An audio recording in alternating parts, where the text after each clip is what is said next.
Okay, so forget what you think you know about history. We're not talking about dusty books or forgotten libraries today. No, we're on a historical detective mission to a lost city where the only history books that survived are carved directly in the stone. Our job is to read these ancient messages and uncover the secrets of a civilization we barely knew existed. Our story starts right here, at a site in Yemen called Karab Ad. These are the ruins of a city the ancients called Kaint. For centuries, its history has been a total mystery, just buried under all this rubble and sand. I mean, who lived here? What did they believe? And where did they go? The answers were lost to time, or so we thought. And that's the central challenge, right? When a whole civilization vanishes without leaving behind a single book or a scroll or any kind of paper record, how in the world do you piece together their story? How do you hear the voices of the people who once walked these very streets?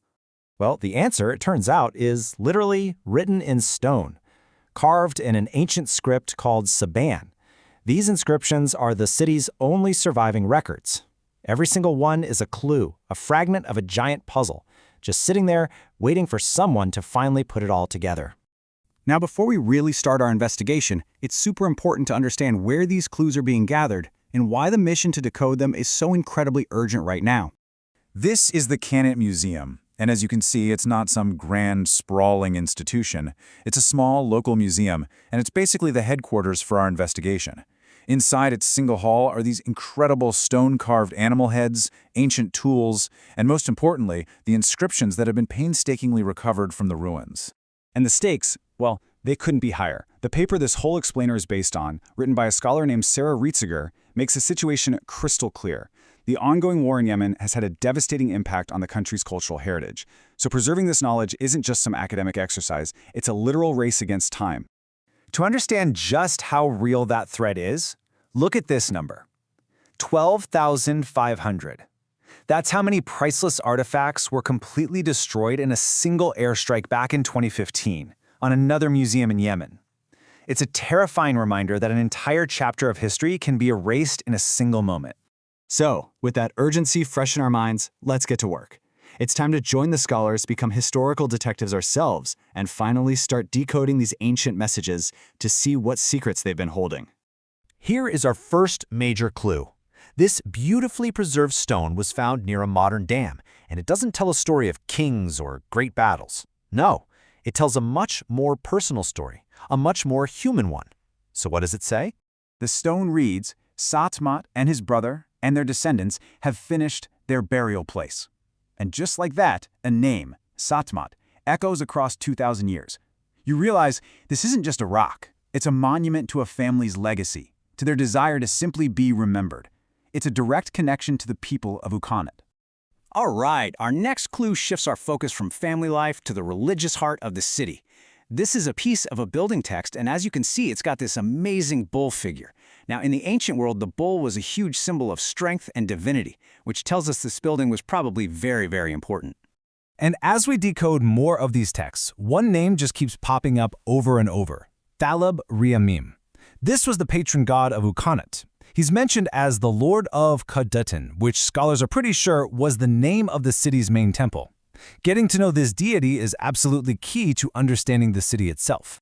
And this is where the detective work gets really exciting. These fragments are revealing details no one even knew existed.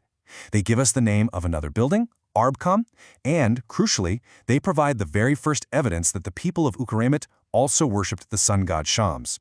With each stone, we are literally redrawing the map of a lost city's beliefs.